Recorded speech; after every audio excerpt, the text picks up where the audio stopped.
Bom dia, pessoal. Eu vou iniciar aqui retomando um pouquinho, fazendo uma breve recapitulação do que nós vimos no primeiro encontro e depois ingressarmos diretamente aqui no tema do segundo encontro. Vamos entrar propriamente hoje na questão das audiências de custódia, tá bom? Vamos lá. Quem puder ligar a câmera, eu agradeço. Então, nós tratamos no primeiro encontro, né, claro, da gravidade do tema, da sua importância, né? E falamos também um pouco da ambiguidade aí do direito internacional dos direitos humanos, que, ao mesmo tempo, tem uma importância muito grande com relação a esse tema, né? Então, são muitos os tratados que o trazem, a questão da tortura, dos maus-tratos, né? Como uma questão central. E, por outro lado, a insuficiência do seu tratamento, né? Especialmente porque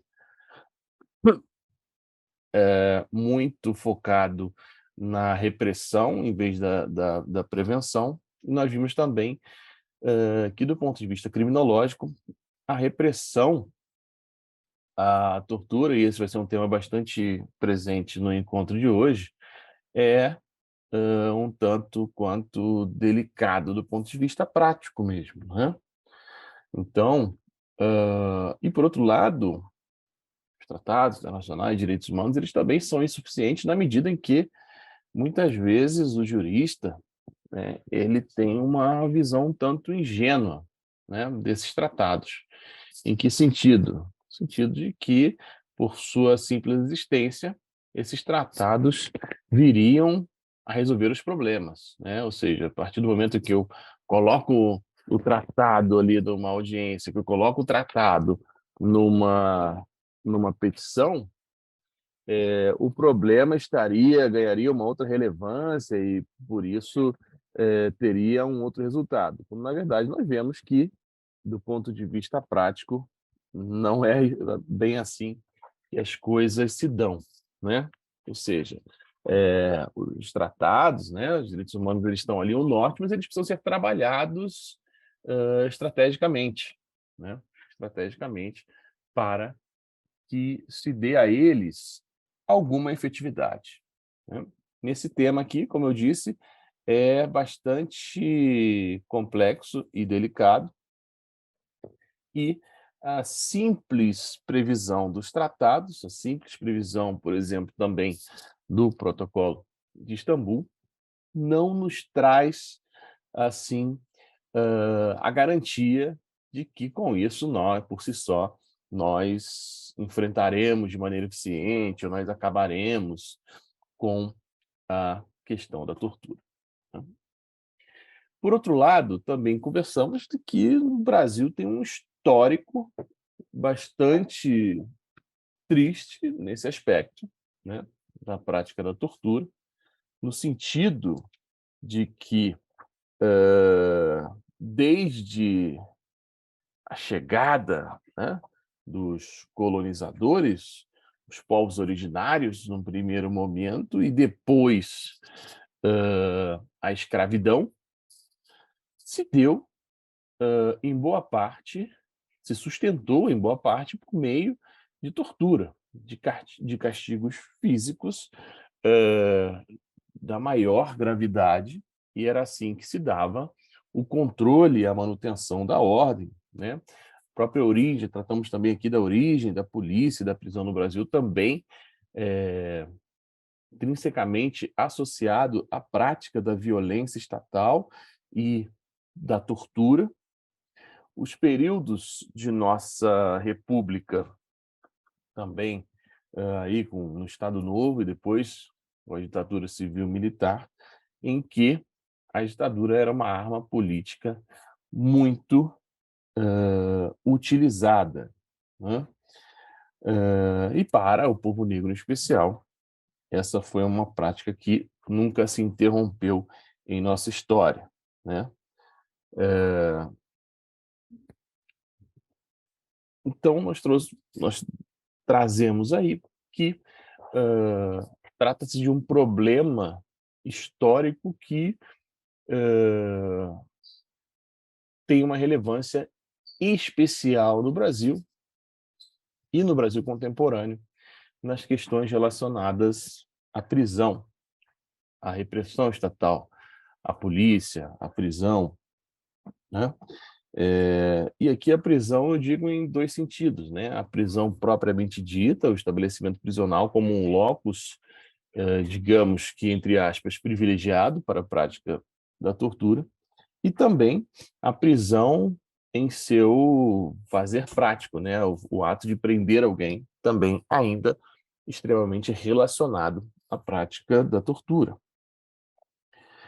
E trabalhamos também alguns aspectos criminológicos que são fundamentais e prévios para a compreensão do problema e para, de alguma maneira, abandonar posições ingênuas relacionadas ao trato dessa questão, né?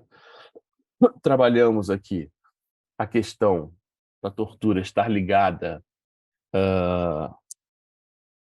substancialmente a um ambiente de escuridão, a um ambiente invisível, portanto, é um ato de covardia, né?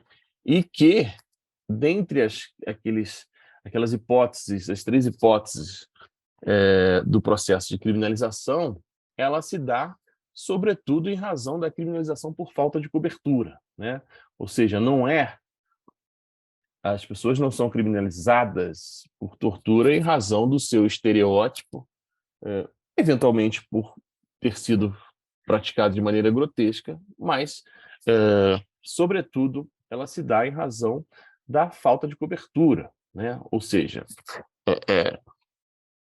ela, por se dar em um ambiente invisível, né, na escuridão, por isso que sempre que se atribui, né, a tortura aos porões da ditadura, né, sempre essa ideia de algo invisível, né?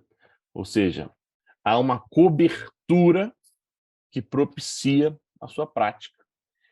E a prevenção da tortura, ela se dá em especial aqui, eu acho que na atuação das defensorias públicas, ela se dá notadamente por uma estratégia de atuação de quebra de cobertura. O que isso significa, né? Ou seja,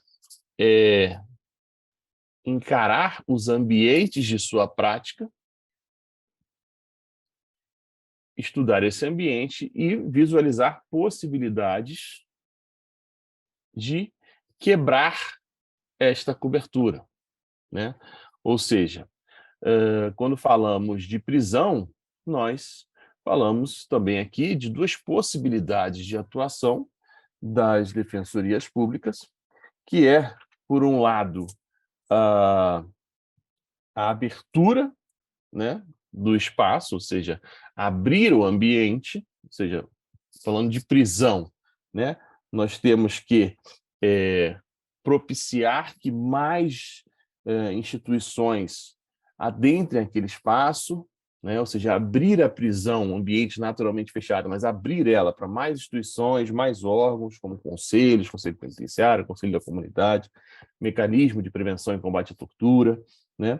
E nós, que já temos esse espaço, de alguma maneira, aberto à nossa presença, temos que estimular que outras instituições, outros órgãos ocupem, por meio também de assistência humanitária, órgãos, organizações de direitos humanos, né? Ocupem as prisões, as delegacias, de maneira a quebrar cada vez mais a invisibilidade desse ambiente, ou seja, de saber que, ao se tentar praticar essa conduta, alguém estará por ali e, portanto, não haverá a propícia cobertura que possibilita essa prática, né?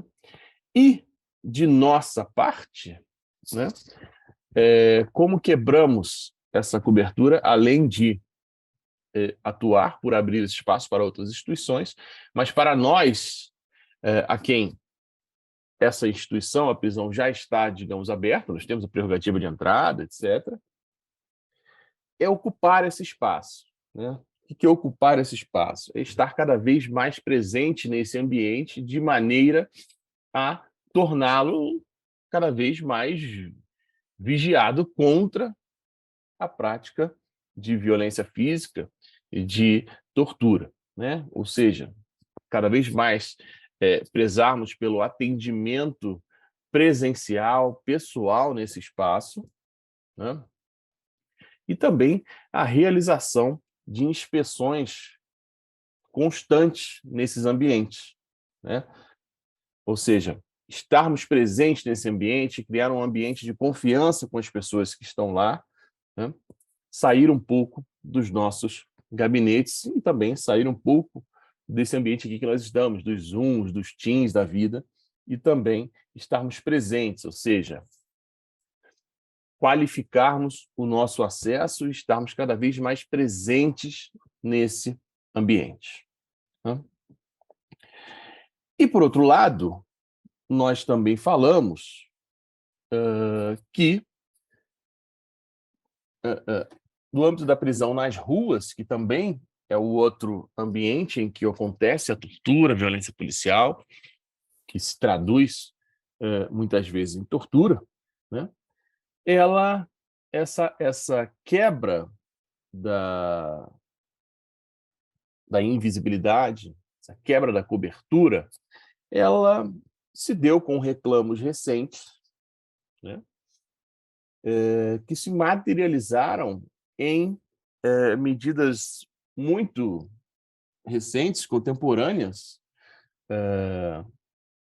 relacionadas aí ao controle da atividade policial, que, por um lado, foram as câmeras, né, que ainda não estão presentes em todos os estados, até nos estados em que as câmeras estão sendo colocadas aí para acompanhar o trabalho policial, especialmente no momento das prisões, também ainda são apenas alguns, ainda está em fase experimental de testes e tudo, né?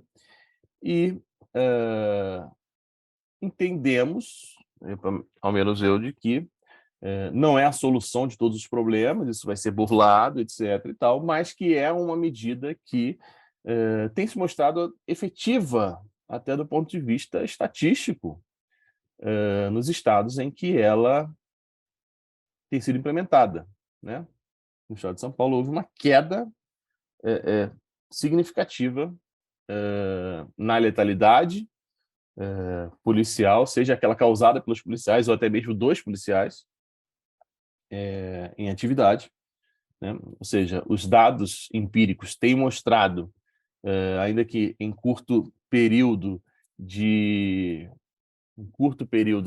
implementação, os dados têm sido significativos do ponto de vista da prevenção de tortura e morte, né? E o outro mecanismo que tem a sua razão de ser na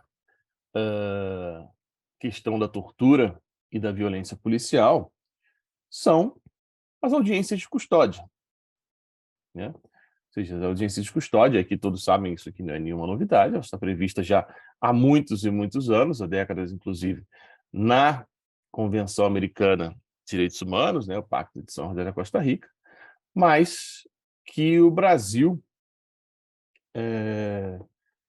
demorou a implementar e só o fez por meio de muita pressão nesse sentido, porque havia, e ainda há, né, um diagnóstico relacionados às prisões ali em flagrante, prisões preventivas, em dois sentidos. O primeiro sentido, de que um histórico muito grande da violência policial e da tortura no momento da efetivação da prisão, algo que a polícia carrega historicamente com ela, até os dias atuais.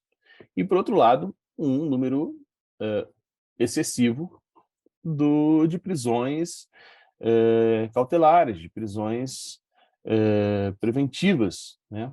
Que o Brasil é um dos países com um número muito, é um dos países com maior número de pessoas presas preventivamente, né? Então, vive aí um processo de encarceramento em massa, cuja prisão preventiva cumpre um papel significativo, né?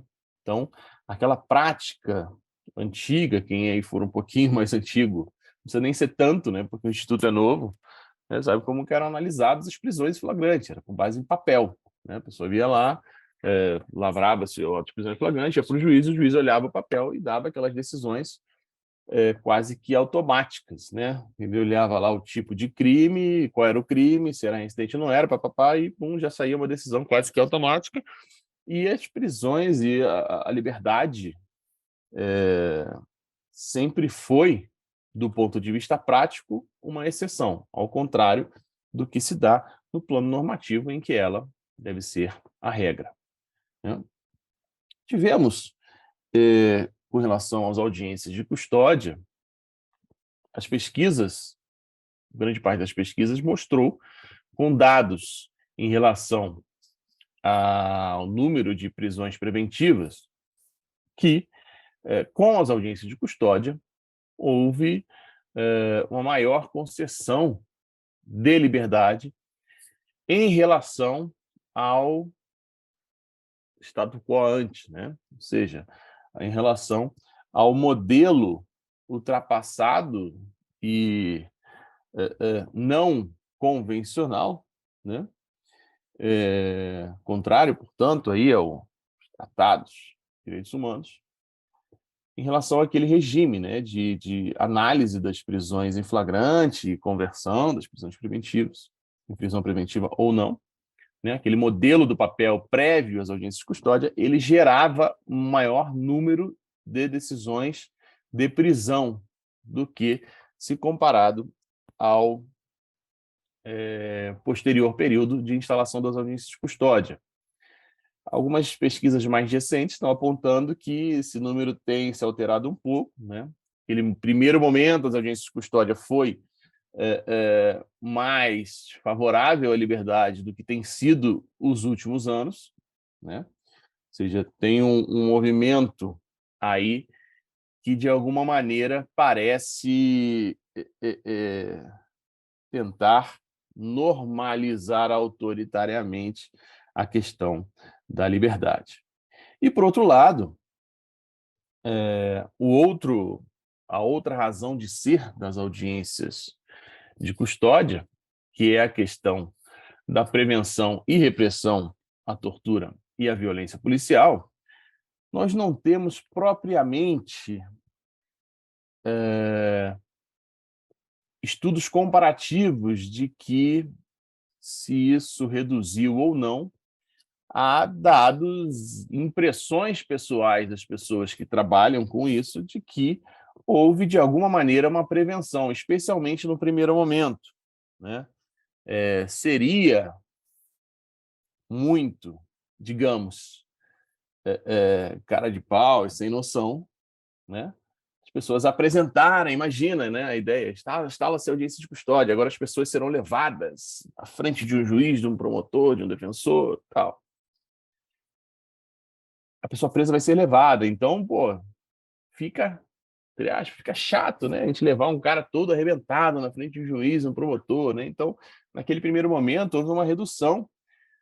Repito, não há dados, porque não havia essa constatação anterior às audiências de custódia no número de pessoas que sofriam violência policial. Mas, no primeiro momento, aí mais por uma impressão pessoal das pessoas que trabalham com isso, né, até mesmo defensores públicos, houve uma impressão de que, olha, está reduzindo, está melhorando um pouco a situação, são raros os casos que as pessoas estão chegando aqui visivelmente machucadas, violentadas, e porque era de se imaginar que seria uma cinte, né? Seria algo assim, muito fora da normalidade alguém achar que é possível e é normal e é aceitável apresentaram a pessoa presa toda ferida, arrebentada na frente de autoridades, né? Mas assim como o número de decisões de prisão tem aumentado ao longo da prática aí, dos anos de audiência de custódia, ao longo do tempo, a polícia também passou a perceber que não era tão problemático assim, não. De que apresentar pessoas visivelmente machucadas a juízes e promotores não geraria o problema que eles achavam que seria gerado. De alguma maneira, é possível dizer que hoje, com alguns anos aí de instalação das audiências de custódia, ela tem falhado muito em seus propósitos, né? Seja de uma análise mais qualificada em relação à prisão e à liberdade, seja no que se refere à tortura e à violência policial, né? O que, num primeiro momento, causou uma prevenção e as pessoas tinham um pudor maior em apresentar as pessoas feridas, machucadas para aquele ambiente. Hoje, com o passar do tempo, na medida que as pessoas, uma ou outra, eram apresentadas assim e nada acontecia, as pessoas perderam um pouco esse, digamos, esse pudor em apresentar as pessoas, porque não se tem notícia de problemas reais causados a pessoas, às instituições policiais, em razão da apresentação dessas pessoas visivelmente feridas, né? Claro, daí quero dizer que as audiências de custódia não servem para nada, que elas devem acabar. Aí eu também não vou nessa linha. Acho que há, muitas vezes,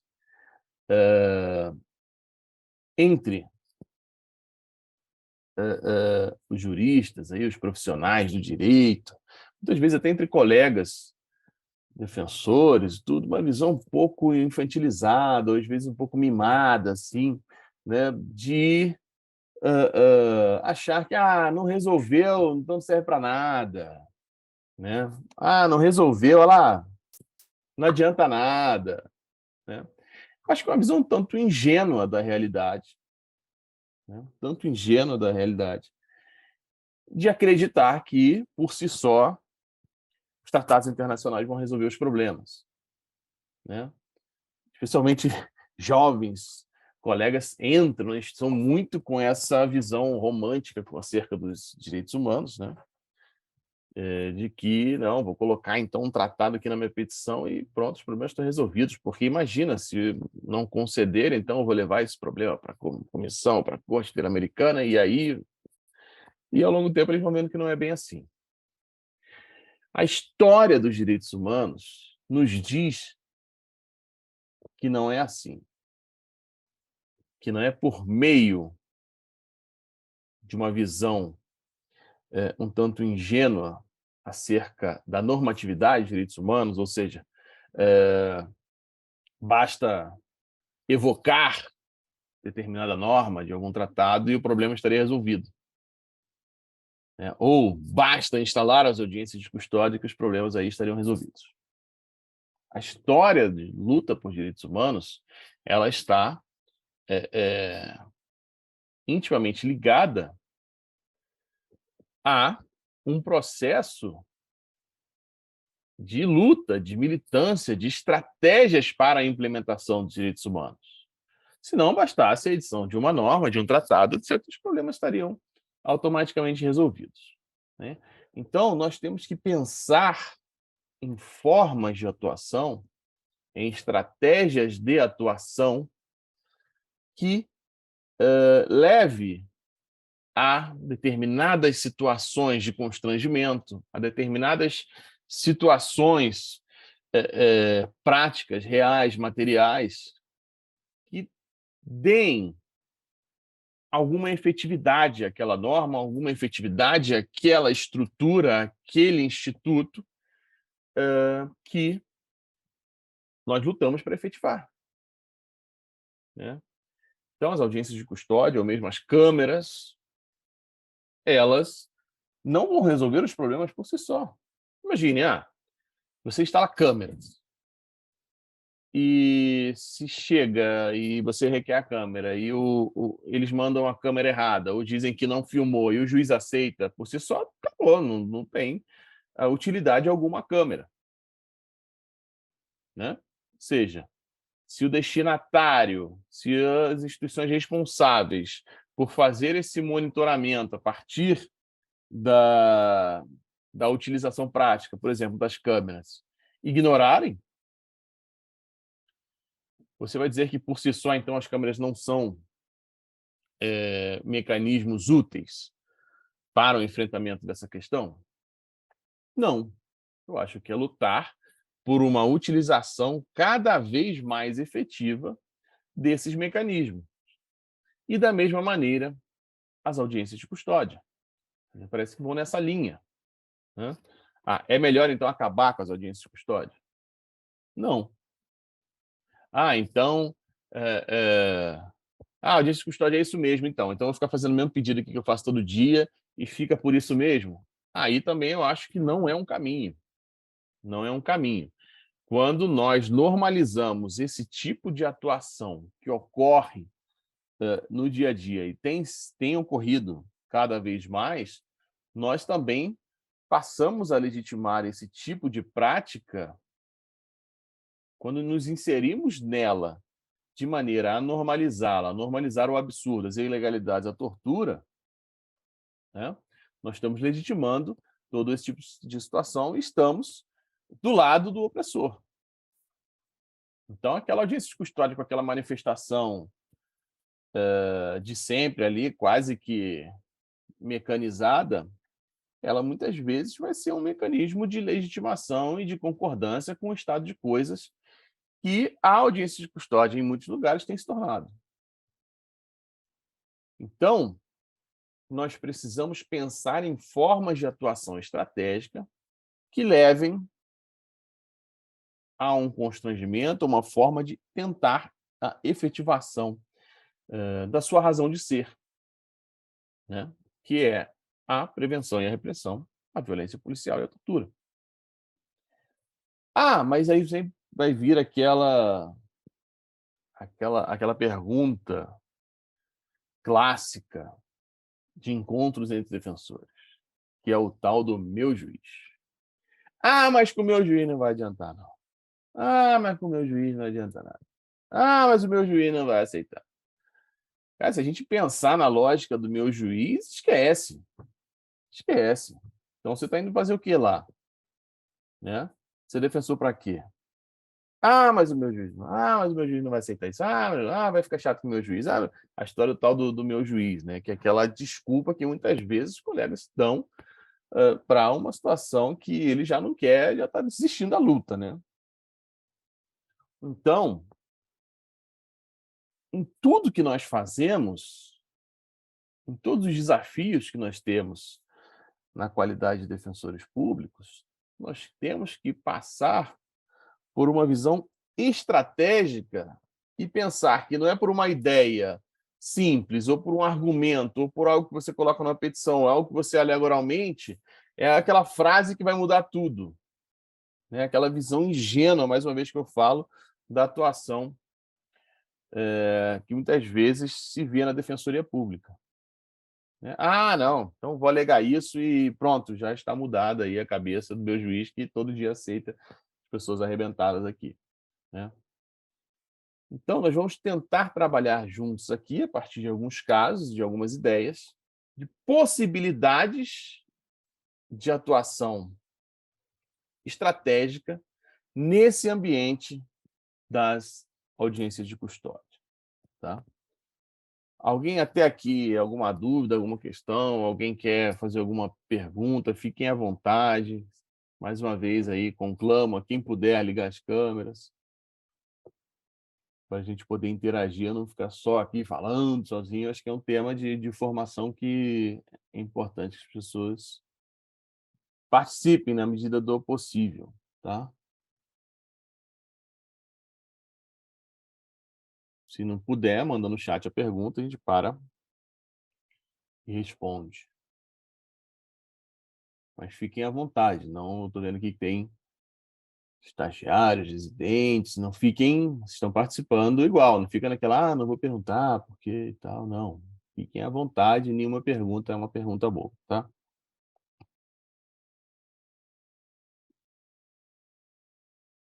Então, por enquanto, então, sem perguntas, todo mundo na timidez do ambiente.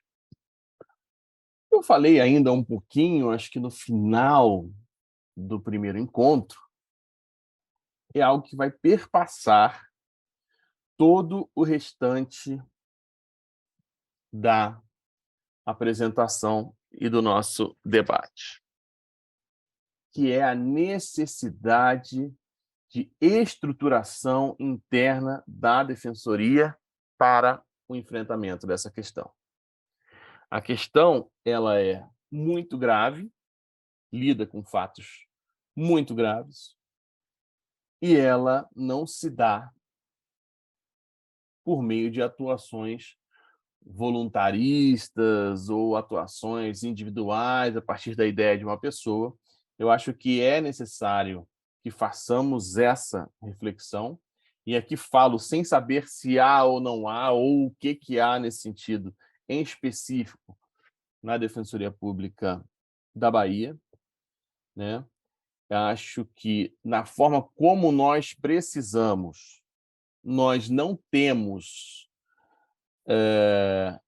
até onde sei, nenhuma defensoria totalmente estruturada para o enfrentamento dessa questão. Eu acho que deveria haver um órgão específico, ainda que dentro de algum outro núcleo de direitos humanos, algo nesse sentido, mas para um conjunto de profissionais que não envolvam só defensores públicos para o enfrentamento dessa questão. Isso vai surgir a partir de alguns exemplos. Então, aqui, por exemplo, né, nós tivemos uma atuação ainda, não é na audiência de custódia, e esse exemplo ele vai perpassar muito essa necessidade de estruturação e uma ideia geral para trabalharmos com esse tema. Vou trazer um caso específico que aconteceu aqui no estado de São Paulo e que eu atuei. Tá?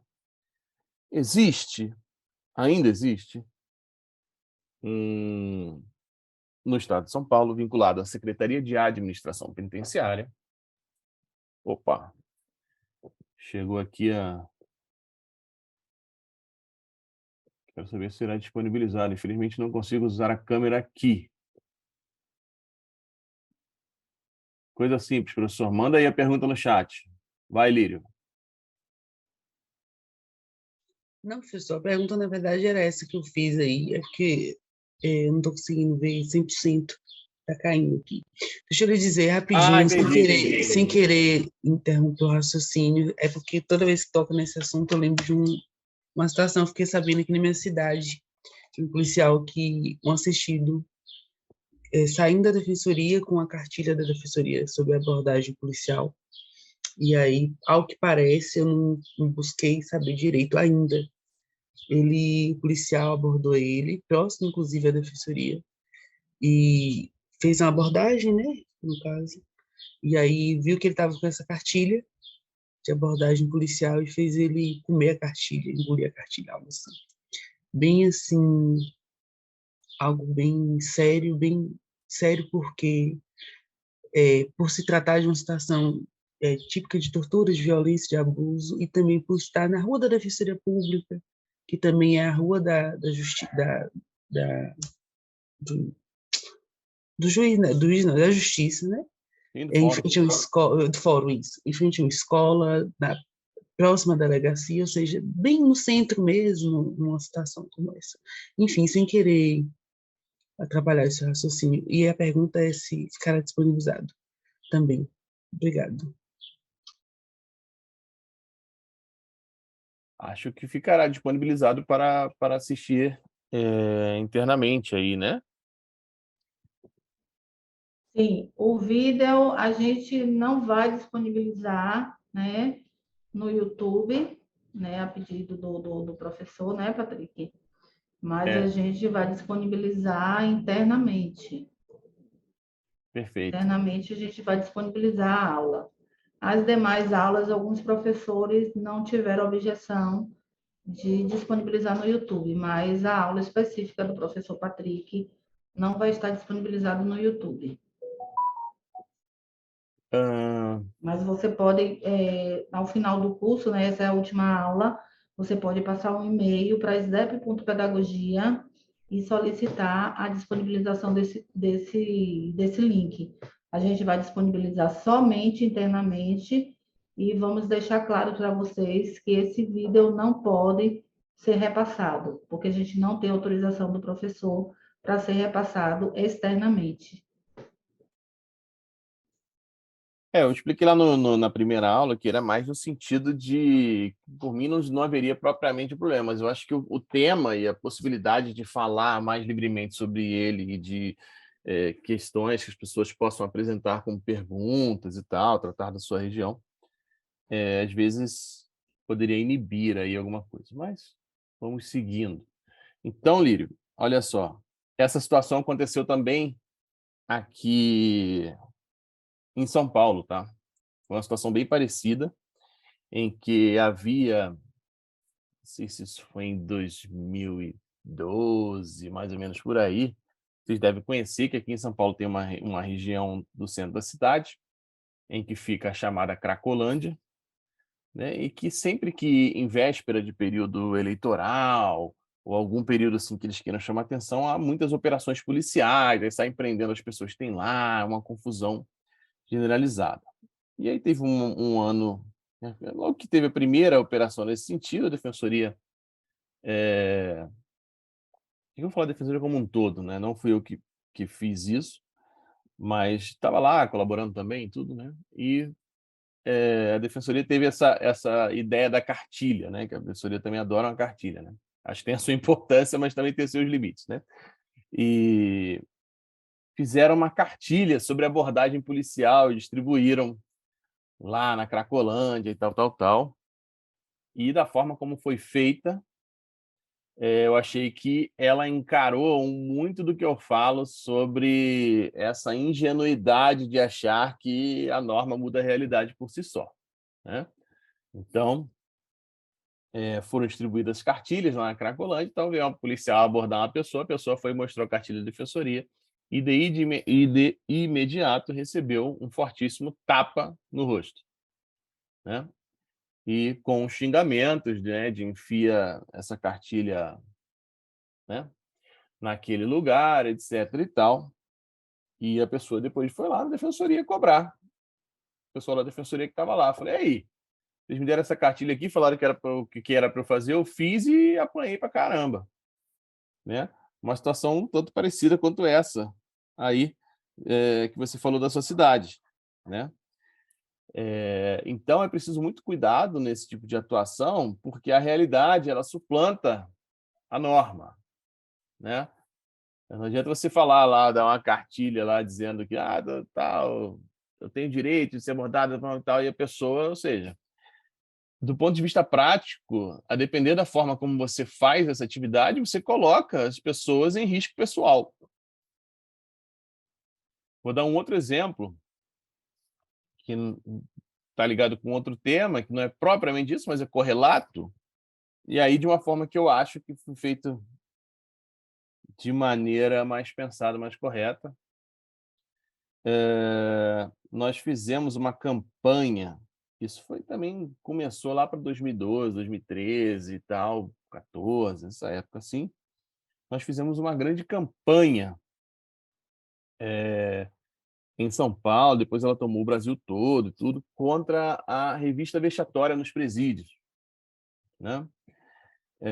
Ou seja, quando os familiares, né, os visitantes iam lá visitar seus entes queridos na prisão, eles sofriam uma humilhação muito grande, precisavam obrigados a ficar nua, se agachar, etc. Uma revista que nunca teve autorização legal e era feita à margem, portanto, da lei, e que se materializava em uma situação de constrangimento, humilhação, etc., muito grande, muito grande. E, naquele primeiro momento, nós tínhamos uma série de estratégias de atuação contra aquela prática que não se dava exclusivamente por achar que com uma ação civil pública, por exemplo, aquilo seria resolvido, ou seja, o problema era muito complexo e demandava uma série de atuações. E uma das atuações que nós nos recordamos, que nós pensamos para um primeiro momento, para dar visibilidade à questão, era informar as pessoas visitantes que elas tinham direito a serem indenizadas por terem passado por aquela prática. Seja uma prática ilegal, que gerava danos, etc. E tal, tinha lá todos os requisitos da responsabilidade civil do Estado. Então, as pessoas poderiam entrar com uma ação de indenização. E como levar isso às pessoas? Aí nós pensamos, não, vamos entregar, então, cartilhas na porta dos presídios. Mas, ao fazer isso, o que nós levamos em consideração? Olha, calma, que as pessoas não podem chegar lá dentro do presídio colocando o dedo na cara dos funcionários que são ordenados a fazer aquela prática, que aquilo ia gerar prejuízo para elas e para os seus familiares que estão presos. Né? Nós sabemos que o ambiente prisional tem retaliação, as pessoas são retaliadas por determinadas reivindicações que fazem do lado de fora, né? E que elas mesmas também poderiam ser punidas, né? Por isso que eu falo que é bom não botar no YouTube, né? Mas sabemos que é uma prática, os caras vão plantar droga, né? Os caras vão suspender a visita por determinado tempo, e nós sabemos que as pessoas precisam da visita nas prisões para sobreviver mesmo, pessoas que levam os itens de sobrevivência, são os familiares que levam. Então, nós pensamos nesse tipo de consequência e fizemos na própria cartilha e também uma formação para as pessoas que iam distribuir essa cartilha, porque essa cartilha começou a circular muito, estudantes iam, etc., lá levar. O que aconteceu? Nós informamos na cartilha, fizemos ali uma série de observações de cuidados que as pessoas tinham que ter naquele momento. Então, nós orientamos a não enfrentar lá dentro, porque teria consequências. Então, nós falamos assim, olha, discretamente, observem quem são as pessoas que estão fazendo essa prática, anotem o horário, como que é feito, testemunhas. Fizemos assim, uma orientação para a pessoa para que aquela situação possibilitasse a ação de indenização e fosse, de alguma maneira, discreta, a ponto da pessoa não sofrer retaliação. Então, olha, não é para você, com essa cartilha, chegar lá e colocar o dedo na cara de todo mundo. Você vai sofrer, do ponto de vista prático, você vai sofrer consequências, porque, enfim, as pessoas vão te agredir, vão plantar droga, você vai ser presa, ou vão suspender tua visita, ou vão descontar na pessoa que está presa lá dentro, porque fazem isso mesmo, nós sabemos que fazem. Então, nós orientamos as pessoas que estavam distribuindo a ter esse cuidado de explicar e com destaque dentro da cartilha desse tipo de atuação. Porque, senão, acontece esse tipo de coisa. Né? O policial vai mandar comer a cartilha. O policial vai dar um tapa na cara e vai mandar enfiar a cartilha naquele lugar. Né? Então, acho que temos que ter esse cuidado de trabalhar não ingenuamente com determinadas questões, trabalhar com as consequências práticas reais das nossas atividades. Tranquila a resposta aí, Lírio? Tranquilo, professor. Obrigado. Inclusive, alguma observação aí? Diga aí. Bem interessante que você falou que realmente a cartilha não podemos, né, entregar em qualquer lugar, enfim, deixar de qualquer maneira, até porque isso que você pontuou de se colocar em risco, de certo modo, é algo que deve ser levado em consideração. Maravilha, obrigado pela participação. Espero que você tenha incentivado os demais a participarem também. Mas quero que todo mundo fique à vontade. Então, vamos lá. Eu acho que... Ah, não, eu estava falando de um caso, estava falando da estruturação interna necessária para o enfrentamento dessa questão, que isso vai perpassar a nossa atuação nos outros casos aí que eu vou trazer das audiências de custódia, né? E vou a partir de um caso concreto de trabalho, tá? Se alguém quiser participar aqui desse caso e tal, quiser papear, digamos assim, eu posso fazer uma atividade mais interativa, mas se não puder, tudo bem, eu sigo aqui, tá? Seguinte, aqui no âmbito do estado de São Paulo, isso se repete em outros estados também, mas é só um exemplo, tá? Aqui dentro da estrutura da Secretaria de Administração Penitenciária, há um grupo que se chama Grupo de Intervenção Rápida, tá? Esse grupo de intervenção rápida é um grupo de agentes penitenciários, hoje se chamam os policiais penais, né? Que são responsáveis por fazer o que eles chamam de blitz, né? Aquela vistoria dentro dos presídios. E esse grupo sempre o fez de maneira muito violenta e torturante. Então, quando eles iam fazer uma blitz, chegou o GIR. Quando chegou o GIR, eles chegavam com cachorros, balaclava, etc. Armas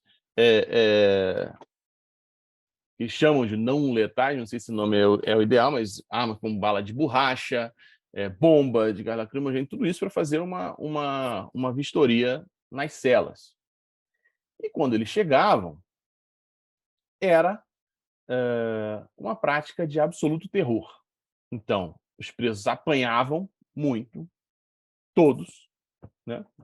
Eles entravam nas celas, então, isso aí, relatos comprovados, jogavam, sei lá, aí tinha ali, a família levava comida e tal, não sei o que lá, e eles pegavam, sei lá, sabão em pó e jogavam, fotos de familiares, eles rasgavam,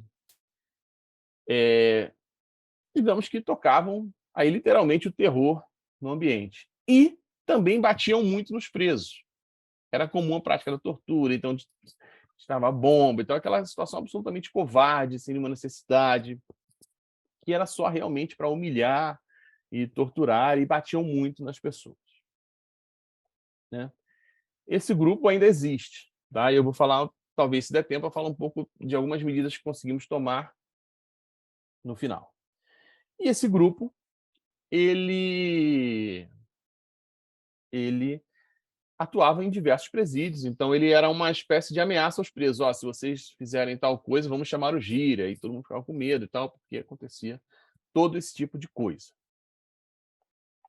Em uma determinada região, Taubaté, aqui no interior de São Paulo, o gira estava indo com frequência a um presídio e estava torturando os presos com frequência.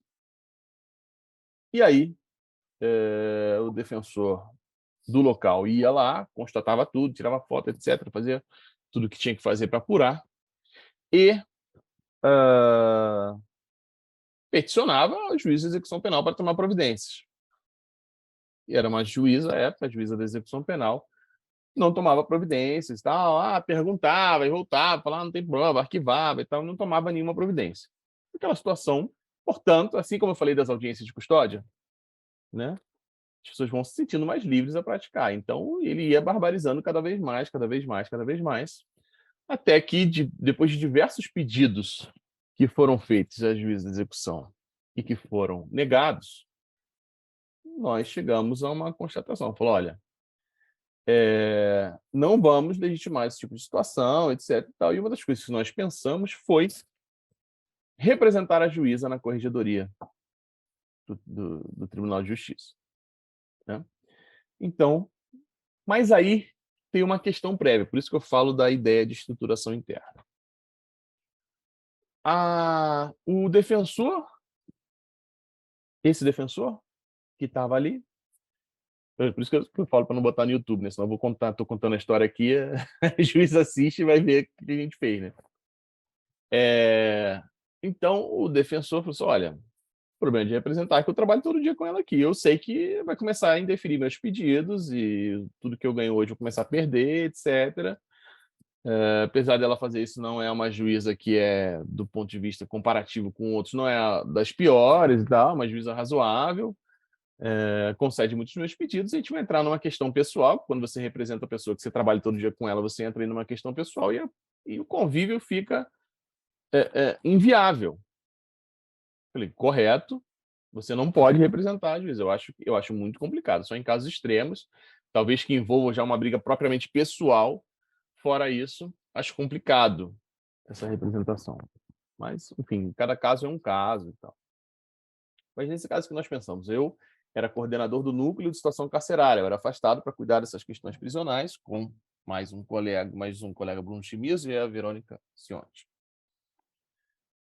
Então, o que nós pensamos? Não, faz o seguinte, vamos simular uma situação em que nós vamos perguntar, ó, estamos sendo cobrados por familiares e estávamos mesmo cobrando sobre essa questão da tortura em Taubaté, nós vamos pedir informações para você, vamos te cobrar, claro, estava tudo combinado, vamos te cobrar, você responde, ó, fiz esses pedidos e o resultado foi esse, você manda para a gente.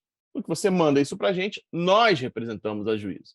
Então, é algo que foge à sua atuação, digamos, não foi ideia sua, né? Então, nós vamos recolher todo esse material a partir de uma cobrança que nós fizemos para você, você devolve dizendo as providências que tomou os resultados, nós vamos ver que a juíza está sendo omissa, nós representamos ela na corregedoria.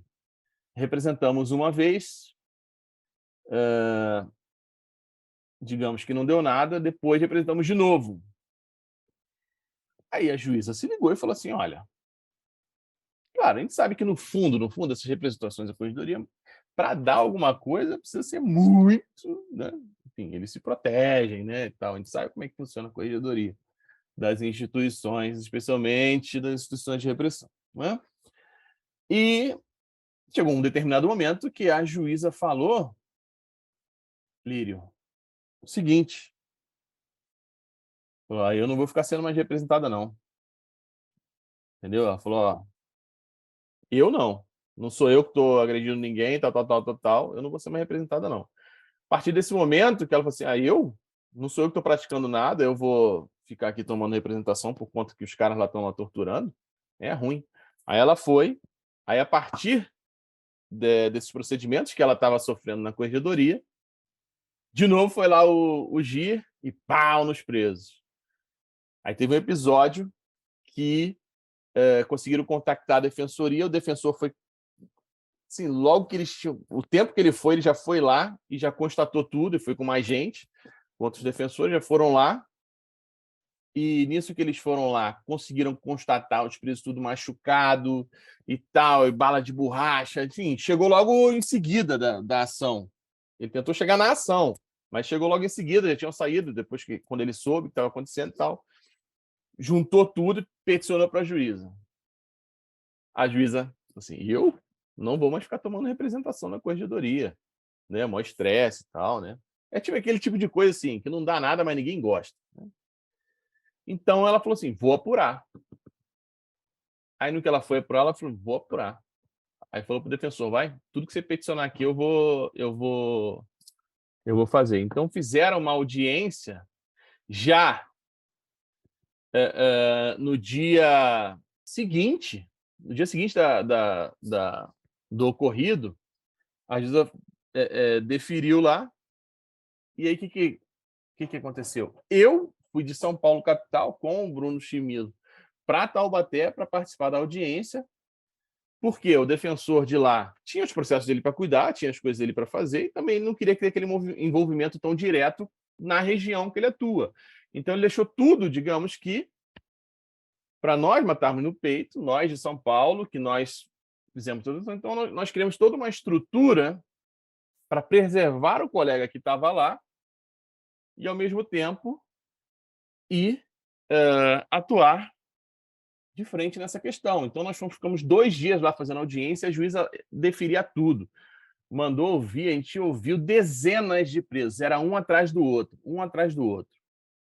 Aí na audiência, né, com o juíza, era um promotor, e nós da defensoria, e ouvindo, mas foram dezenas de presos, 2 dias inteiros, a juíza ouvindo e pegando o relato de todo mundo. E os relatos muito parecidos, em que conseguiam identificar 4 pessoas envolvidas, né, que da própria estrutura do presídio, não dos externos, que seriam do GIS, né, ouviram essas dezenas de pessoas, os relatos eram muito parecidos do que aconteciam, das formas com que eram feita a tortura, eles estavam com marcas, foi tudo registrado, e aí todo mundo foi para fazer exame do ML, tiramos fotos de todo mundo, etc. e tal, a partir desses relatos, e da identificação dos responsáveis que estavam naquela unidade prisional, nós pedimos o afastamento desses 4, era diretor de segurança, mais 2 policiais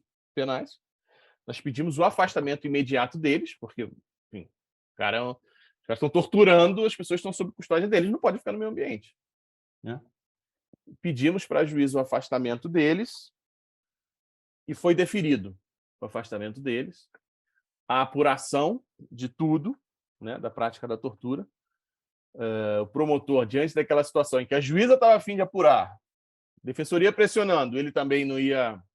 Ou seja, a atuação estratégica, eu repito muito isso, é uma atuação em que você gera uma situação de constrangimento tamanha em que você muda a atuação, digamos que natural ou ordinária daquelas pessoas que estão ali, né? Ou seja, pessoas que, quando tiveram todas aquelas denúncias, o MP, não tem o que fazer aqui, tal.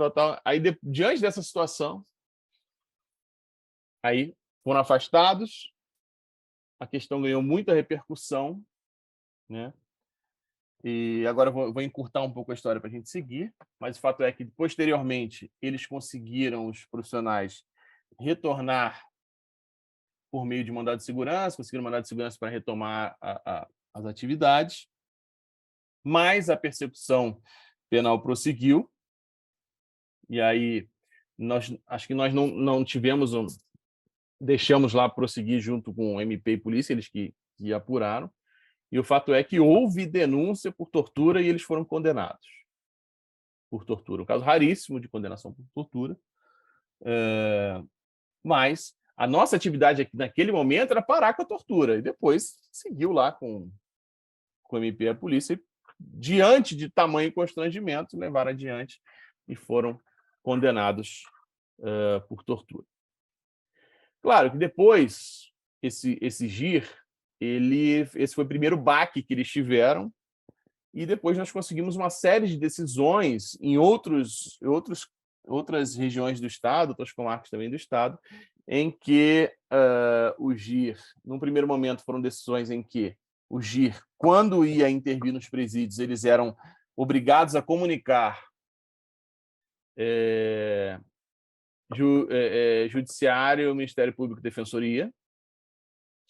Para entrar, tinham que comunicar. E aí, nesses lugares em que comunicavam, a Defensoria Pública ia acompanhar a atividade e, portanto, ocupava aquele espaço e a atuação não permitia mais a tortura. Veja, a ideia da atuação estratégica, combinando tudo, estrutura interna, ocupação de espaço, constrangimento, etc. Entendeu? E depois, posteriormente, teve uma ação civil pública em que foi deferido, por exemplo, que esses agentes do GIR, para fazer essa atividade, eles têm que ir com a câmera. Então, veja, todas as ideias que circulam, que a gente está falando aqui, combinadas em um caso. Mas isso só foi possível porque nós tivemos uma atividade, nós tivemos uma estrutura interna que possibilitou que nós dois fôssemos da capital lá para Taubaté, que nós tivemos uma atividade de preservação do colega no local, que possibilitou o constrangimento da juíza, que ela mudou a atuação, etc. Ou seja, são diversas situações que ficam aí combinadas. Então, a partir dessas considerações gerais, A gente pode falar um pouco aqui sobre as audiências de custódia e a tortura, né? E aí, a audiência de custódia, como falamos, ela está no plano de sua razão de ser, dos seus dois principais propósitos, né? Está no plano dessa quebra de cobertura, né? No sentido de que a pessoa tem que ser apresentada em até 24 horas, e se ela for torturada, ela vai aparecer torturada na frente de outras autoridades, isso quebraria a cobertura do ambiente anterior em que a pessoa era torturada e daí ia para a prisão e não era vista por autoridades, né? Agora, isso fez com que essa prática reduzisse, como também já falei, isso não nos deu a certeza da redução, mas impressões pessoais de que sim, especialmente em um primeiro momento, porque nós não tínhamos dados anteriores para comparar. Mas isso por si só não é suficiente e como, mais uma vez repito, isso demanda de nossa parte, aqui estou falando com colegas entre defensores e servidores, enfim, falando no ambiente da defensoria, isso demanda uma atuação estratégica nossa, né? Em São Paulo, os dados mais ou menos de nossa atuação, dá para estimar que em São Paulo cerca de 10% das pessoas que são... Olha aí quem chegou, Haná. Que honra a sua presença. Obrigada, professor. Eu disse que quando voltasse ia participar. Maravilha, fico honrado, muito obrigado. Então... E trouxe com a minha participação, ó. Aí, ó, propaganda aí, propaganda, comprem, vale a pena. Muito bom. Muito obrigado. Ó, tá até com a anotaçãozinha ali, gostei. Tá marcado com post-it, as partes mais importantes. Então, nós estimamos que em São Paulo cerca de 10% dos casos apresentam violência, tá? Em maior ou menor grau, que pode configurar tortura ou não, mas violência policial nós estimamos a partir de uma situação em que cerca de 10% dos casos contém violência. Também é possível dizer já que há uma omissão sistemática de juízes, promotores também, mas especialmente de juízes, em tomar providências em face desses casos, desnaturando a razão de ser da própria audiência. É possível dizer hoje que há uma omissão sistemática nesse sentido. E, nessa linha, há um estudo empírico muito interessante realizado pela Conectas, uma organização de direitos humanos, que publicou um estudo muito interessante, cujo nome é Tortura Blindada. Né? Ou seja, os casos de tortura que aparecem eles são blindados pelas próprias instituições que são responsáveis pela sua prevenção e combate. Isso se dá especialmente em razão de um fator curioso de, nesse tipo de crime, a palavra da vítima ser ignorada, né? Então, há uma dissertação de mestrado, saiu em livro da Ana Vilela Bandeira, que mostra como os juízes desconfiam sempre da pessoa que está na audiência de custódia, a pessoa que foi presa, desconfia sempre da palavra dessa pessoa, apesar de estar visivelmente agredido, né? E aí, em comparação com outros crimes, como, por exemplo, crime de roubo, né? Ou diversos outros crimes, enfim, violência doméstica, etc., em que a situação é justamente o contrário. A palavra da vítima passa a ser absolutamente determinante para a comprovação daquela conduta. Então, nós temos aqui 2 tipos de vítima diferentes. a depender do autor da conduta, né? Observe aqui do ponto de vista criminológico, né?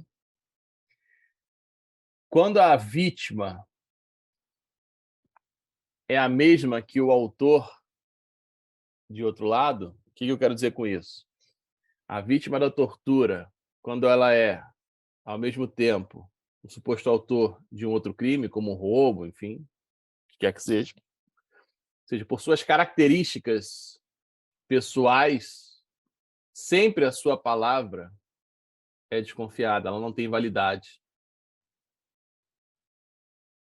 Então, a palavra da polícia é o que vai valer. Nesse crime da vítima não vai valer. Nos outros crimes não vale a do suposto autor e vale a da suposta vítima. Então, essa prática, né, de ignorar a palavra da vítima nesses contextos, quando a vítima está visivelmente agredida, machucada na frente dos juízes, é algo que legitima a tortura, né? Grosso modo, os juízes falam, e aqui quem faz agência de custódia cansa de ouvir isso, que pouco importa se apanhou ou não, porque o flagrante do outro crime aconteceu e a pessoa vai ficar presa. Tem uma entrevista de um desembargador aqui do estado de São Paulo, de uns 2, 3 anos atrás, não, de uns 2, 3 anos depois que instauraram as audiências de custódia, falando que não havia violência policial no estado de São Paulo. Por quê? Porque nenhum policial tinha sido condenado. E aí você vê um resultado do ponto de vista prático nas audiências de custódia levadas a efeito desse jeito, né, que tem a sua razão de ser na prevenção e no combate à tortura. As pessoas chegam lá arrebentadas. E para que serviu a custódia? Para que certas autoridades digam que não existe violência policial e não existe tortura por parte da polícia. Por conta desse modo de atuar. Né? Tem uma pesquisa também da Maria Goretti, uma socióloga aqui, uma grande pesquisadora de São Paulo, que ela fez uma análise mais antiga, assim, sobre a tortura, né? E quase todos os casos em que existe condenação por tortura são aqueles casos de tutores, né? Por conta de maus tratos a crianças, a idosos e tal. Mas, normalmente, quando se trata de agentes estatais, eles são ou absolvidos ou o crime é desclassificado. Isso aí está comprovado também empiricamente. Né?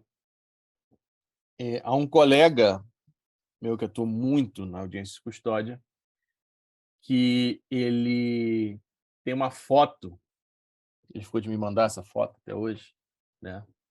Mas ele relata um termo de audiência de custódia, que eles assinam ao final, que no termo tem sangue do réu, e no seu conteúdo o termo diz que o flagrante foi legal. É o máximo, né, de se escancarar a forma legitimante que o sistema de justiça trata a audiência de custódia. Tá, mas aí você está trazendo uns dados que, legal, nós sabemos, né, mais ou menos que é assim que está funcionando, e nós entramos naquela famosa pergunta do o que fazer. Né? Uma questão aqui interessante, Haná pode me ajudar. Na Bahia, o exame de corpo de delito ele é feito antes da pessoa chegar na custódia ou quando ela sai da custódia? Então, eu não atuo no crime, É verdade. mas quando eu estava atuando, não juntava um exame de corpo de delito, não, na custódia. Provavelmente aí, ó. Beatriz está falando que em Serrinha antes. Aqui em São Paulo faz depois, então não tem uma Em uniformidade. Santo Amaro não era feito antes, não. Uhum. Maravilha. Quer dizer, rebelião é um modo de dizer, né? Mas Então, também não davam muita credibilidade, não, sabe? Assim, o próprio fato de um caso de audiência de custódia, o réu está tão machucado, que a juíza disse que ia dispensar a audiência de custódia, ia pedir uma manifestação da defensoria, mas a gente ia se manifestar sobre o quê? nossa, mole não, hein? É, Então, eu separei aqui algumas questões para a gente discutir sobre o que fazer, né? Aqui, em especial, com relação à elaboração do laudo, né, o Protocolo de Istambul ele nos traz diretrizes sobre o que deve constar, né, o que deve ser observado, algumas funções até éticas que ele atribui ao juiz, muito interessante, os defensores também, nesse sentido, que podem ser utilizados nos nossos pedidos. Mas algumas práticas que me parecem interessantes, né? Uma delas, nós mesmos fotografarmos as pessoas, né? Então, há alguns colegas aqui que têm essa prática, né? Todo mundo está com o celular no bolso, tem a entrevista pessoal com o cara, onde é que está machucado, a defesa mesmo fotografa o cara, tá? Depois vou explicar como que se utiliza. Não, já posso falar já, né? Essas fotos, enfim, em primeiro lugar, para confrontar eventual laudo, né, do Instituto Médico Legal, e também algo que eu recomendo, que eu acho muito interessante, que é para instruir mesmo os habeas corpus. Colocar a foto da pessoa nos habeas corpus. Foto dela. Sim. Em vez só escrito, aqui tal, mostra a foto dele. Pá, a foto da pessoa toda arrebentada. Colocar a foto nos pedidos de habeas corpus. Necessário também, claro, todo o esclarecimento para a pessoa na entrevista reservada sobre explicando, né, o que vai acontecer, não iludindo ele de que aquilo será efetivamente apurado, mas que, e aí eu acho importante que a pessoa, eu acho importante que a pessoa fale, mas nós temos que tomar algumas medidas de acompanhamento das pessoas. Por isso eu falo da estrutura interna. Muitas vezes até se a pessoa for solta, né, e eventualmente um policial seja investigado, especialmente em cidades menores, é muito importante que essa pessoa seja acompanhada e que sejam tomadas medidas de proteção para essa pessoa. É importante que ela fale muitas vezes para afastar eventual confissão informal ou mesmo formal no inquérito policial, que vai prejudicar ela no andamento lá do processo, né? Então, para tentar, de alguma maneira, afastar essa confissão, né? Então, eu acho que é determinante nesse sentido, nesse primeiro momento, instruir a pessoa que está presa, explicando tudo, e instruir a pessoa a explicar, ver se identificou ou não quem agrediu, se foi a pessoa que levou ou não ele para a delegacia, mas também tirar foto da pessoa, acho que é uma coisa que nós temos que fazer. Durante a realização da audiência, ficar esperto aí para perguntas sobre a violência policial, né? Porque os juízes muitas vezes ignoram, né? Pode perguntar eventualmente quando, se a pessoa informou para você que teve, quer falar, não se esqueça de fazer essa pergunta, porque pode ser que o juiz fique esquecido e propositalmente esqueça, vendo a pessoa arrebentada, esqueça de perguntar sobre isso. Então, é o momento da defesa perguntar, né? Pedir para que a pessoa descreva em detalhes como foi, tentar identificar o autor da violência, perguntar se foi o mesmo que levou para a delegacia, né? E é nessa hora que o promotor e os juízes costumam ficar incomodados, né, com as clássicas. O policial está mentindo, então? Por que você não falou isso na delegacia? Né? Pelas perguntas cínicas torturantes, né? Porque revitimizam a pessoa e querem aqueles argumentos irônicos tentar legitimar a tortura que ele está vendo na frente dele. Mas que, né? Por que você não falou na delegacia? Filha, é para isso que acontece a audiência de custódia, né? Porque é aqui que eu tenho que falar. Agora, algo que me parece muito relevante, que parece uma estratégia que nós temos que levar com segurança e pensar em maneiras estratégicas de levar isso, é o requerimento de relaxamento da prisão. Porque a prisão ela é ilegal em sua materialidade, né? Ou seja, uma prisão feita com violência, uma prisão feita sob tortura, ela é uma prisão evidentemente ilegal. E não subsiste o argumento dos juízes de que, não, você apanhou, mas o crime aconteceu, verifica-se aqui a necessidade de prisão cautelar, então eu apuro por um lado e prendo você por outro. Não, não existe o prendo você por outro. A prisão ilegal tem que ser relaxada, isso é norma constitucional, e não faz nenhum sentido que essa prisão se mantenha com a pessoa que sofreu violência, a pessoa que foi torturada. Agora, pode vir aquele argumento, mas com o meu juiz não vai colar não, né? O seu juiz não vai colar não, eu já sei. Se for pensar com o meu juiz, não sei o que lá, também esquece qualquer tipo de atuação estratégica. O fato é que essa é uma questão que precisa chegar com corpo bem estruturada nos tribunais superiores. Porque ao contrário do Poder Judiciário no âmbito dos estados, em primeira e segunda instância, há um movimento de alguma alteração jurisprudencial, especialmente no STJ, mas o STF ele é um tanto sensível com relação às audiências de custódia, acerca de extrair consequências da materialidade do exercício do sistema penal. O que eu quero dizer com isso? Não é à toa que, recentemente, houve mudança de jurisprudência no STJ com relação ao reconhecimento. Por quê? Porque isso levava a consequências de condenações injustas de pessoas que não praticaram um crime, né, fundadas sobretudo no racismo.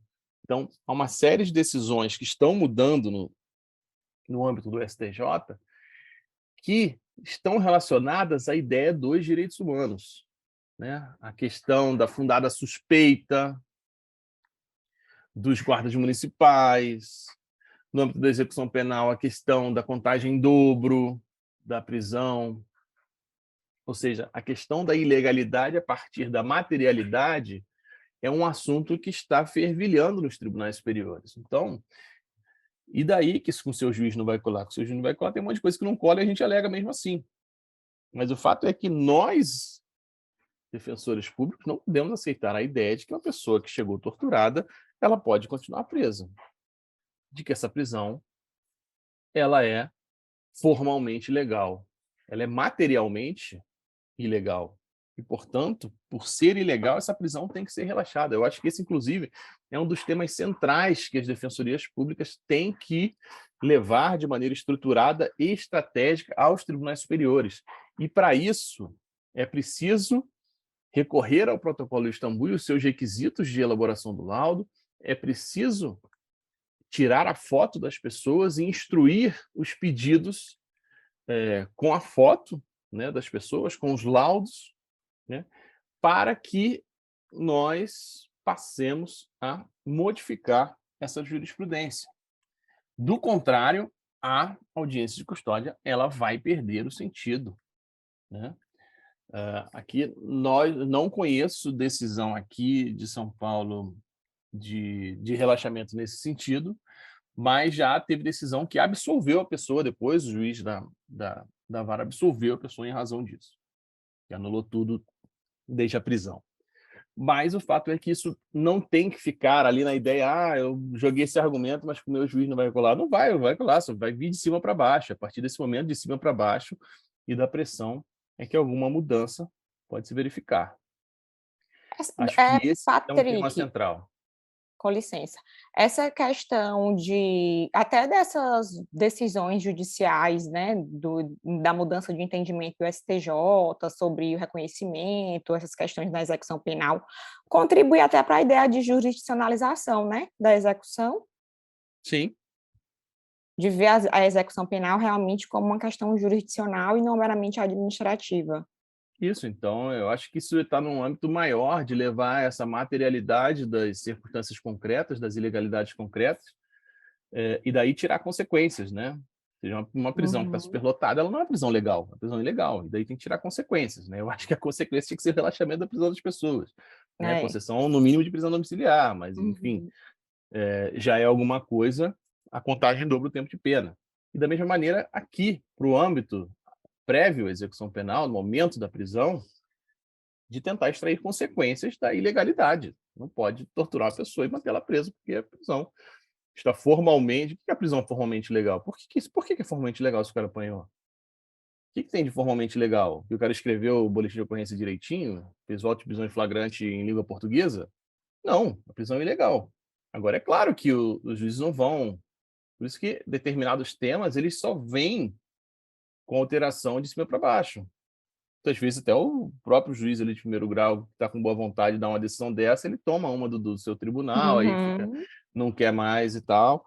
Mas eu acho que é o tipo de atuação que nós temos que pensar em levar aos tribunais superiores de maneira estratégica, e penso até que por meio de uma campanha, né, de sensibilização no debate público, como foi a questão do reconhecimento, utilizando-se aí da imprensa, mostrando muitas vezes a injustiça dessas situações, e tentar levar essas questões para os tribunais superiores. É assim que se altera a jurisprudência, com atuação estratégica. Se a gente pensar naquela com o meu juiz não vai colar, com o seu juiz não vai colar. Eu sei que o seu juiz não vai colar, né? O seu juiz não vai colar, mas ela vai colar com o seu juiz a partir do momento em que vier uma decisão de cima determinando isso, e a partir do momento que ele vai ficar constrangido a ter que decidir dessa forma, né? Então, todo caso que tiver de violência tem que ser feito requerimento de relaxamento pela ilegalidade da prisão e, se possível, e instruir os habeas corpus de maneira mais bem elaborada possível e com fotos. Recomendo sempre colocar fotos no corpo do habeas corpus, nem no anexo, não, no meio da petição, colocar as fotos da pessoa arrebentada. Tá? Para além disso, para ver se a gente consegue terminar tudo aqui no tempo, né? E qual a outra providência, né? Que é a providência que deve ser requerida ali, além da ilegalidade, né? E que é o que deve ser determinado ali pelo juiz ou juíza da agência de custódia, né? Num primeiro momento, que eu vou falando aqui da experiência de São Paulo, não sabendo como que é feito. Num primeiro momento, né? Logo que começaram as agências de custódia, né? Quando havia sinais de violência, os juízes mandavam instaurar inquérito policial e começava, a partir daí, a apuração dos casos, né? Depois de uma pressão da própria polícia e da própria conjunção ali de vontades, né? Os juízes mudaram de ideia e eles não mandam mais instaurar inquérito policial. Eles agora oficiam a Corregedoria da Polícia para apurar. A Corregedoria da Polícia normalmente faz uma apuração, ouve a vítima, ouve os policiais e arquivam, falando que a palavra da vítima não basta.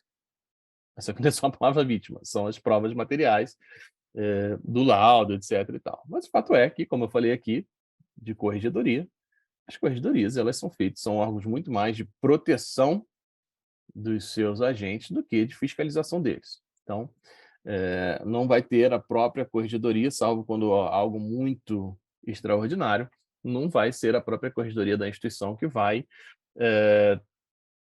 dar a declaração pública ou criar a imagem pública da sua instituição como uma instituição de tortura.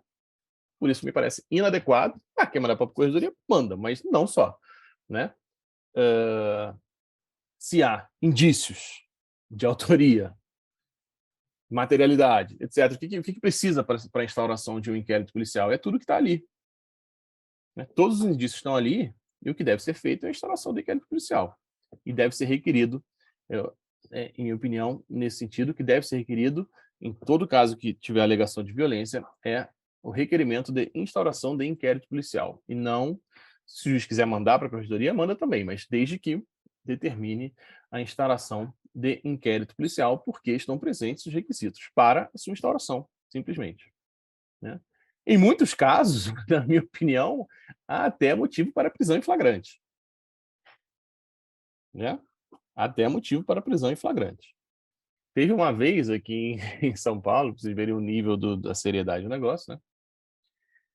Acho que tem uns 5 anos isso, mais ou menos, que teve um delegado jovem e tal, que chegou a pessoa na delegacia por um furto de celular e tinha sido preso por furto de celular e foi torturada.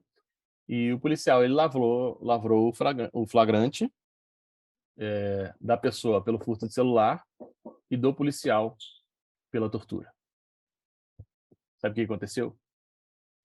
Rapidamente, esse policial ligou para os outros policiais e a rota, que é tipo o BOP que tem lá no Rio, sabe? Esses grupos. Enfim, vocês sabem, né? Aqueles grupos que botam as caveiras e tal, que são responsáveis pela maioria das mortes e tal, o grupo parte mais violenta e podre das polícias.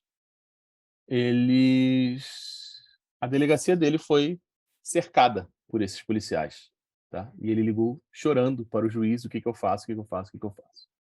E nunca mais lavrou flagrante de tortura dos policiais. Ou seja, quando fica no âmbito interno da polícia, por mais que seja polícia civil, polícia militar, ou que seja dentro de uma corregedoria, quando fica no âmbito interno das polícias, não tem possibilidade real de qualquer tipo de apuração. Né? Por isso, deve ser cobrado não só a questão do inquérito policial, mas também deve ser cobrado o Ministério Público, porque é constitucionalmente a instituição responsável pelo controle da atividade policial. Né? Geralmente, nós sabemos que essa parte, esse órgão do Ministério Público que controla a atividade policial, ele geralmente é sucateado propositalmente para não exercer suas atividades, mas ele tem que ser cobrado também por isso. Né?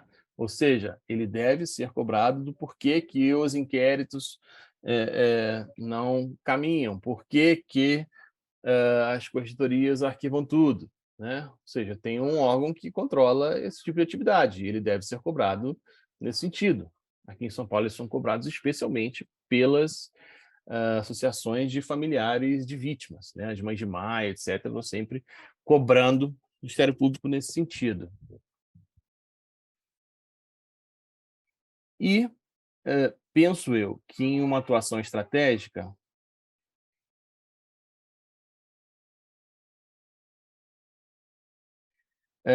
dentro desse sentido, no plano coletivo, digamos assim, num pensamento estratégico de atuação, eu acho que algumas medidas devem ser tomadas, e aqui eu volto na ideia de estruturação interna. E esse tipo de medida que eu vou mencionar agora não me parece que deva ser tomada individualmente pelo defensor que faz ali a audiência de custódia. Algumas medidas, por exemplo, isso inclusive é uma das recomendações desse relatório Tortura Blindada lá da Conectas, tá? Uma das medidas, não exatamente isso, mas ele fala que a Defensoria Pública tem que ter uma tabulação de dados e das denúncias, né? E eu acho que dá para se extrair algo concreto disso. Por exemplo, em cidades menores, é importante cruzar os dados de que da pessoa, dos casos em que a pessoa chega violentada, com o nome dos policiais que fizeram aquela prisão em flagrante. né? Isso acontece muitas vezes aqui, que determinada delegacia, cidade grande, mas, né, determinada delegacia tem mais casos de violência do que outras. Isso é um dado importante. Tá? Por que que sempre que o policial X faz a prisão em flagrante, a pessoa chega machucada, né? Então, eu acho que isso é um dado constatável em todos os sentidos, mas especialmente em cidades menores, em que não são tantos policiais, isso é um dado a ser observado. E deve ser um dado a ser coletado também nas maiores cidades, onde há mais de uma delegacia, para que tenhamos esses dados com outros objetivos. E me parece também que devem ser feitos, a coleta de dados, devem ser feitas espécies de, digamos que, dossiês, né? Ou seja, você fazer um levantamento estatístico de quantos dados, de quantos casos foram levados, de quais juízes que tomam providências, quais que não tomam, porque isso só vai chegar, você não vai mudar a cabeça dos caras, mas isso vai chegar de cima para baixo de alguma maneira. O CNJ é um órgão muito preocupado com as audiências de custódia e com as questões materiais, de injustiça, etc. Né? Então, se constatado que determinado juiz ou determinada juíza sistematicamente se omite quando há casos de violência policial, comparando com outro juiz que não se omite, etc., em algum momento, nós temos que tomar providências com relação a isso, representando, e eu acho que não tem que ser o defensor lá que faz a custódia com ele, mas representando esses profissionais em sua corregedoria ou no Conselho Nacional de Justiça.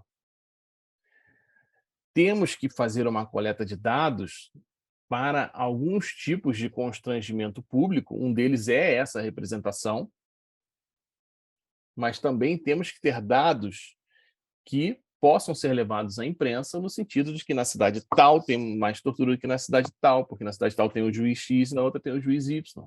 Ou que todos têm. Mas o fato é que, para mudar essa realidade, não nos parece que seja suficiente a nossa petição ou a nossa manifestação em audiência. Atuar estrategicamente para que questões sejam levadas de cima para baixo, a ponto de constranger o andar de baixo, digamos assim, a mudar a sua postura. Você não representa, não faz uma representação de qualidade a um órgão internacional de proteção de direitos humanos, tratando apenas do caso A. Você vai ter que mostrar que sistematicamente, na cidade tal, cujo o juiz foi omisso em relação a tantas dezenas de pedidos, e temos aqui tantos casos de pessoas, tal, isso é uma prática sistemática, né? Ou seja, de estigmatizar não aquele local, aquele juiz, como aquele, entendeu? Aquele ambiente de tortura. E isso não se faz simplesmente pela atuação no caso individual, naquela audiência que a gente vai fazer no dia a dia, mas a audiência que a gente vai fazer no dia a dia, ela é importante porque ela é um pedacinho dessa atuação estratégica maior que nós temos que ter. Então, essa compilação de dados, ela é fundamental. Agora, ela não vai ser feita se não tiver uma estrutura pronta para isso.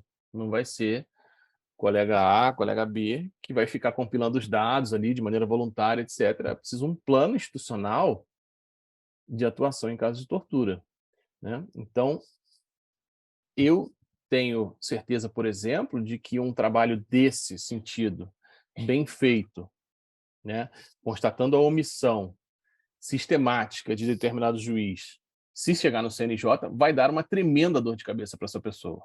No mínimo, uma tremenda dor de cabeça.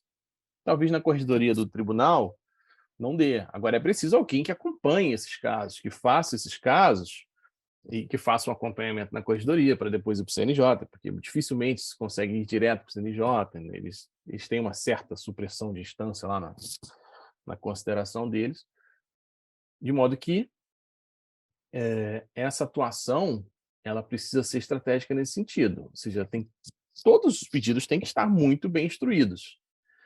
e tem que estar demonstrado num período de tempo X, razoavelmente longo, aquela omissão sistemática daquela pessoa, se possível em comparação com outra, né?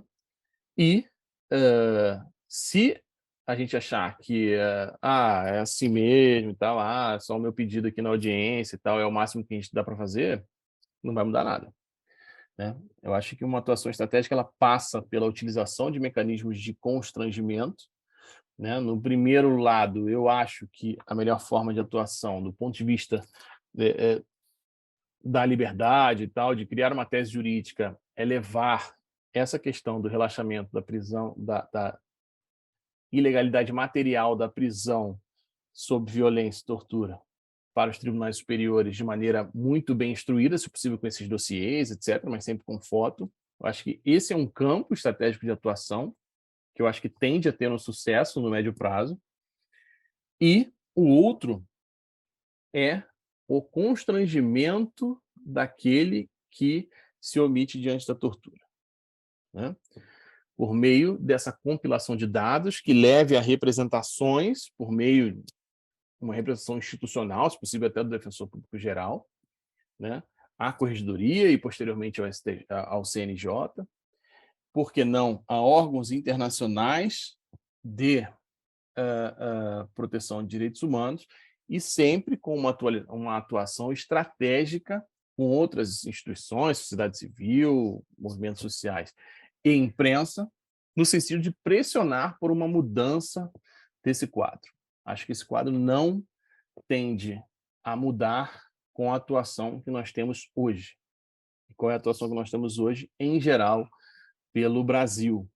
É uma atuação individual de cada um na sua audiência de custódia, que vai lá, faz o pedido pela liberdade, eventualmente faz o pedido pela apuração da violência, é negado, não é nada feito, e no dia seguinte todo mundo faz a mesma coisa. Esse quadro não terá qualquer alteração com base nas nossas manifestações, nos nossos pedidos dirigidos aos, entre aspas, nossos juízes. Não acho que essa seja uma atuação estratégica por si só. É evidente que ela é necessária porque são as audiências que nós fazemos, mas essa tem que ser um pedaço de uma atuação estratégica maior visando a alteração desse quadro, desse estado de coisas, né? Ou seja, produzir dados é muito importante. Há algumas defensorias que produzem dados, por exemplo, eu lembro de um estudo feito pela Defensoria Pública do Rio sobre racismo nas audiências de custódia, que repercutiu muitíssimo, né? E ficou comprovado que, nos mesmos casos, por exemplo, pelos mesmos crimes, tráfico de drogas, mesma quantidade de drogas e tal, quando a pessoa era negra, ela ficava presa, quando ela era branca, ela saía. Ela ganhava liberdade. Esse foi um dado que gerou um constrangimento, especialmente lá no Rio de Janeiro, muito grande, muito grande.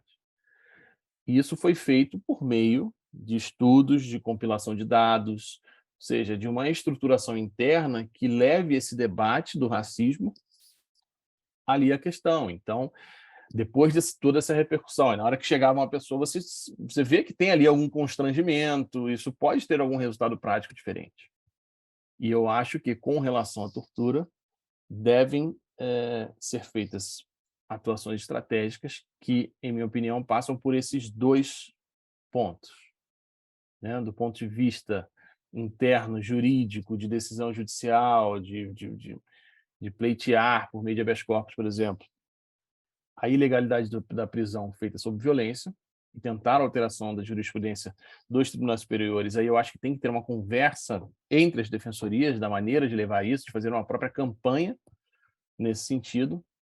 E, por outro lado, a compilação de dados, a elaboração de dossiês comparativos qualificados para representação das autoridades que são omissas em relação, coniventes e legitimantes da tortura, em relação ao que ocorre no dia a dia. Então, não pode ter todo dia um caso de violência e todo dia aquele juiz estar omisso com relação aos pedidos, vendo a pessoa toda arrebentada na sua frente.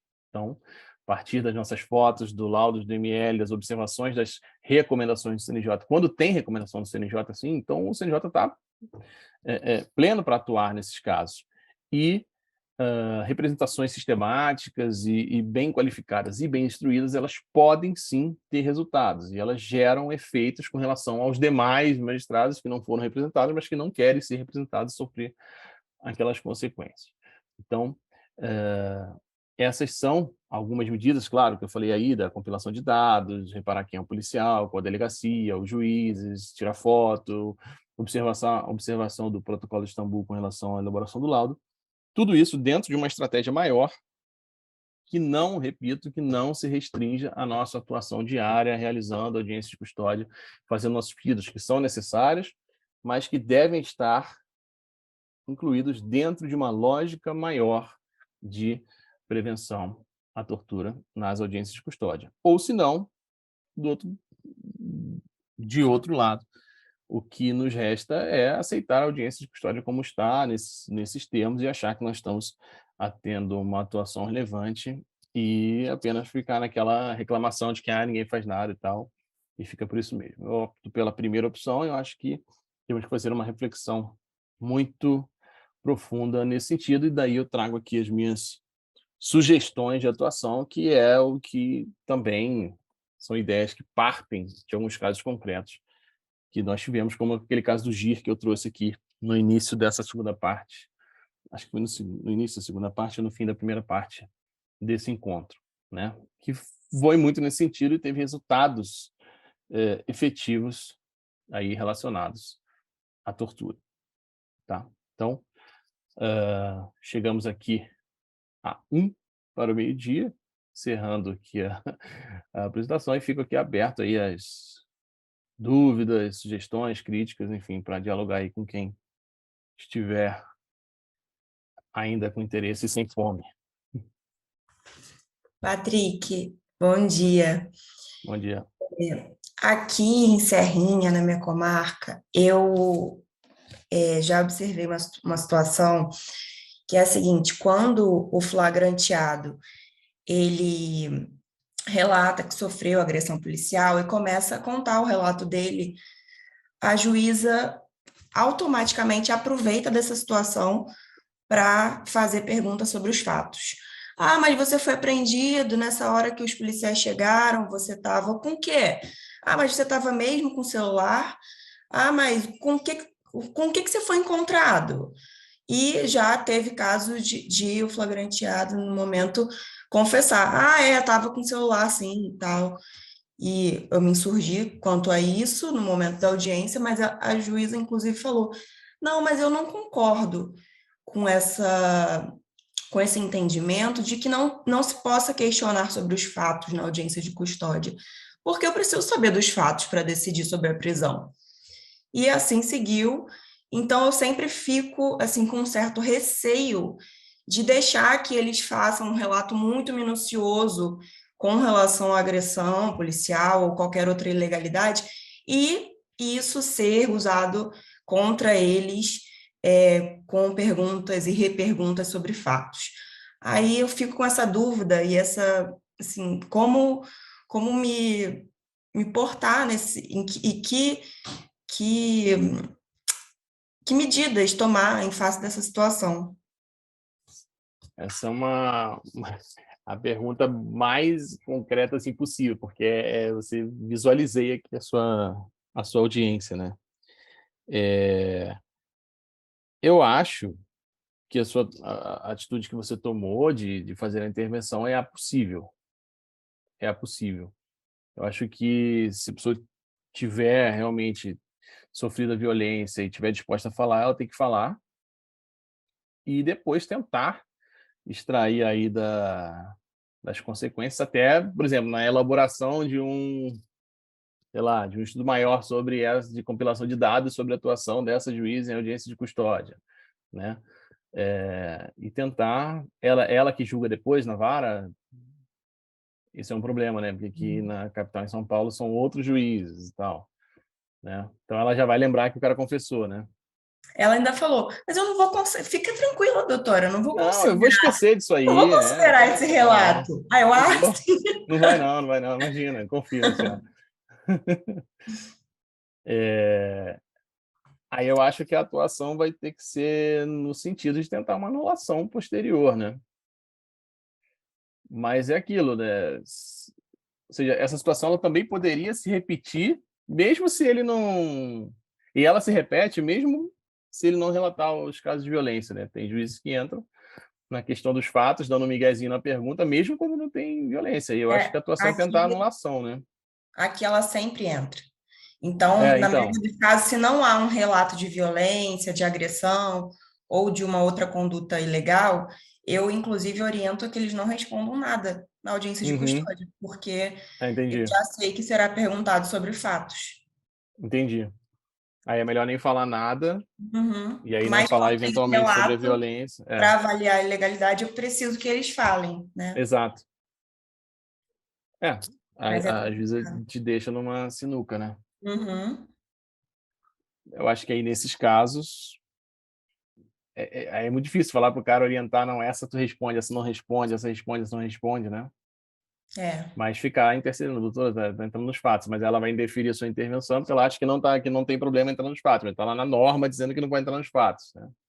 E quando é para entrar nos fatos, tem que ser em favor da defesa, né? Para que a gente requeira claro, que não há os requisitos da prisão preventiva. Se tiver que entrar, vai entrar nos fatos ali da violência, que se envolver alguma coisa, porque aquilo vai gerar ilegalidade, né?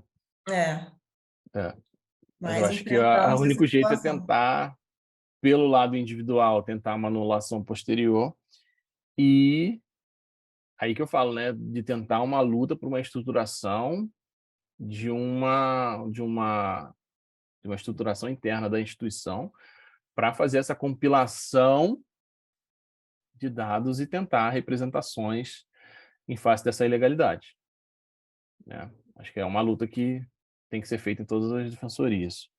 Certo. Mas brilhante sua pergunta. Obrigada. Sinto muito também. Mais alguma pergunta, pessoal? Alguém tem mais alguma pergunta? O professor está aberto aí a perguntas, dúvidas. Mas aí eu vou pensando sobre isso, que depois eu te falo também, entre em contato aí. Vou ver alguém que já tenha passado por isso também, a gente se fala. Tá bom, obrigada. Patrick, ninguém mais se pronunciou aqui. Acho que a gente Beleza, pode... mas aí depois o pessoal que assistir, estiver na gravação também quiser entrar em contato, vocês têm meu e-mail, tudo, o contato, estou à disposição aí para o debate. E, mais uma vez, agradeço aí o convite. Sempre um prazer estar aqui com vocês. A SDEP que agradece. Foi muito bom essa sua participação. E eu acho que a gente pode encerrar por aqui, né? Mais alguma pergunta? Não. Todo mundo com fome. Então tá bom, eu vou encerrar aqui o vídeo e obrigada pela sua participação. Obrigado Tchau, a vocês. pessoal. Tchau, tchau.